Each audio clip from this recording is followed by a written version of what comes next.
കർത്താവ് അനുഗ്രഹിച്ചു തന്ന ഈ ദിവസത്തെ അവർ നന്ദി പറയുമ്പോൾ, പലപ്പോഴും പല ജീവിത സാഹചര്യങ്ങളിലൂടെ കടന്നു പോകുമ്പോഴൊക്കെ നമ്മളൊക്കെ ചിന്തിക്കുന്ന ഒരു കാര്യമാണ്, എന്തുകൊണ്ടാണ് ദൈവം ഇതൊക്കെ എനിക്ക് സംഭവിക്കുന്നതെന്ന്. പലപ്പോഴും ഇതാരെങ്കിലുമൊക്കെ എന്തെങ്കിലുമൊക്കെ ചെയ്തിട്ടാണോ എനിക്കും എൻ്റെ കുടുംബത്തിനും ഇങ്ങനെയൊക്കെ കടന്നു വരുന്നതെന്നൊക്കെ. ദൈവമക്കളെ, യേശു പ്രവാചന പുസ്തകം 54:17 നമ്മൾ വായിക്കുന്നുണ്ട്. നിന്നെ ഉപദ്രവിക്കാനുണ്ടാക്കിയ ഒരായുധവും ഫലപ്രദമാവുകയില്ല. നിനക്കെതിരെ വിധി പ്രസ്താവിക്കുന്ന എല്ലാ നാവുകളെയും നീ കണ്ടിക്കും. കർത്താവിന്റെ ദാസരുടെ പൈതൃകവും എന്റെ നീതി നടത്തലുമാണ്. ദൈവമക്കളെ, ദൈവത്തിൽ ആശ്രയിക്കുന്ന അല്ലെങ്കിൽ വിശ്വസിക്കുന്ന ഒരു ദൈവ പൈതലിന് ഒരു തിന്മയുടെ ശക്തികള്, ഒരു അന്ധകാരത്തിന്റെ ആയുധങ്ങള് അവനെതിരെ കടന്നു വരികയില്ല എന്ന് മാറ്റമില്ലാത്ത തമ്പുരാന്റെ വചനം പഠിപ്പിക്കുകയാണ്.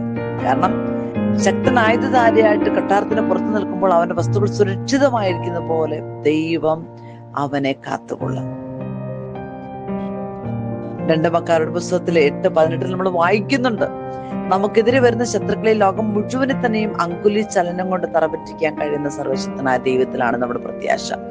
തീർച്ചയാണ്, ഉണ്ടാകട്ടെ എന്നുള്ള ഒറ്റ വാക്കുകളുടെ പ്രപഞ്ചത്തെ മുഴുവനും സൃഷ്ടിച്ച ഒരു ദൈവമാണെങ്കിൽ ആ മാറ്റമില്ലാത്ത തമ്പുരാന്റെ വചനം നമ്മളെ പഠിപ്പിക്കുകയാണ്. നമ്മൾ ആകുലപ്പെടുന്നതിനോ അസ്വസ്ഥപ്പെടുന്നതിനോ നമ്മളെ ഉത്കണ്ഠപ്പെടുന്നതിനോ കൊണ്ട് ഒരർത്ഥവുമില്ല.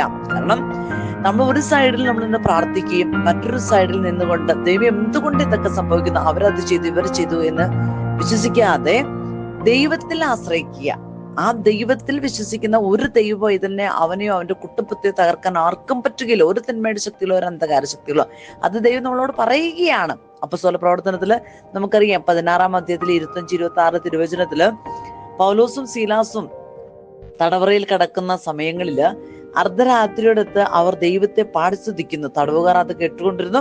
പെട്ടെന്ന് വലിയൊരു ഭൂകമ്പമുണ്ടായ കാരാഗ്രഹത്തിന്റെ അടിത്തറ കുലുങ്ങി എല്ലാ വാതിലുകളും തുറക്കപ്പെട്ടു, എല്ലാവരുടെയും ചങ്ങല അഴിഞ്ഞു വീണു.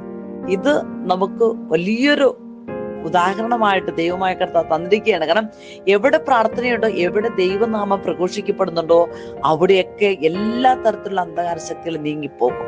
കാരണം നമ്മളെ അടിച്ചമർത്തുന്ന എല്ലാ അടിമത്തിന്റെ ചങ്ങലുകൾ പൊട്ടിക്കാൻ കഴിവുള്ള ദൈവനാമത്തിന്റെ ശക്തി, അല്ലെങ്കിൽ നമ്മൾ സ്തുതിച്ച് പ്രാർത്ഥിക്കുമ്പോൾ, അല്ലെങ്കിൽ വചനത്തിന്റെ അടിത്തറയിൽ നമ്മൾ പരിപൂർണമായിട്ട് നമ്മുടെ ജീവിതത്തെ വിട്ടുകൊടുക്കുമ്പോഴും ഒരു തിന്മയുടെ ശക്തികളോ അന്ധകാര ശക്തികളോ നമ്മുടെ കുടുംബത്തെയോ നമ്മുടെ വ്യക്തികളുടെ ജീവിതത്തെയോ തകർക്കാൻ പറ്റുകയില്ല എന്ന് മാറ്റമില്ലാത്ത വചനം നമ്മളെ പഠിപ്പിക്കുകയാണ്. നമുക്ക് വിശ്വസിക്കാം, നമുക്ക് പ്രാർത്ഥിക്കാം. ദൈവമായ കർത്താവ് നമുക്ക് വേണ്ടി യുദ്ധം ചെയ്യുന്ന സമയങ്ങളാണ്. 91-ാം സങ്കീർത്തനം നമ്മൾ വായിക്കുന്നുണ്ട്, നിന്റെ വഴികളിൽ നിന്നെ കാത്തുപാലിക്കാൻ അവിടുന്ന് തന്റെ ദൂതന്മാരോട് കൽപ്പിക്കും. നിന്റെ പാദം കല്ലിൽ തട്ടാതിരിക്കാൻ അവർ നിന്നെ കൈകൾ വഴിച്ചുകൊള്ളും. വിശ്വസിക്കാം മക്കളെ, ഇന്നത്തെ ദിവസം എല്ലാ അസ്വസ്ഥകളിൽ നിന്നും, ആകുലതയിൽ നിന്നും, ഉത്കണ്ഠകളിൽ നിന്നും, പ്രയാസങ്ങളിൽ നിന്നും, പ്രതികൂലത്തിന്റെ ദുർഘടമായ സാഹചര്യങ്ങളിൽ നിന്ന് നമ്മളെ കാത്തുപരിപാലിക്കുന്ന ശക്തിയുള്ള ദൈവനാമം, ദൈവത്തിന്റെ വചനം നമ്മുടെ കൂടെയുണ്ട്. ഏത് സാഹചര്യത്തിലാണെങ്കിലും ഉള്ളം കയ്യിൽ കാത്തുപരിപാലിക്കാൻ തമ്പുരാൻ നമ്മൾ ഒരിക്കലും കൈവിടുകയില്ല. പരിശുദ്ധ അമ്മയുടെ വിമല ഹൃദയത്തിലേക്ക്, ഈശോയുടെ തിരുഹൃദയത്തിലേക്ക്, യേശുപിതാവിന്റെ കരങ്ങളിലേക്ക്, തൃത്വ കൂട്ടായ്മയിലേക്ക്, തിരുക്കുടുംബത്തിലേക്ക്, വിശുദ്ധൂരത്തിന്റെ സംരക്ഷണത്തിന് വേണ്ടി, തിരുരത്തിന്റെ സംരക്ഷണത്തിന് വേണ്ടി, യേശുനാമത്തിന്റെ ശക്തിക്ക് വേണ്ടിയിട്ട്, വചനത്തിന്റെ ശക്തിക്ക് വേണ്ടി നമ്മെ, നമ്മുടെ കുടുംബത്തെയും നമ്മളുമായിട്ട് ബന്ധപ്പെടുന്ന എല്ലാ മക്കളെയും നമുക്ക് സമർപ്പിക്കാം. കർത്താവിന്റെ വലിയ അനുഗ്രഹം നമുക്ക് നമ്മുടെ കുടുംബത്തിനും ഉണ്ടാകുന്നതിനായിട്ട് നമുക്ക് പ്രാർത്ഥിക്കാം.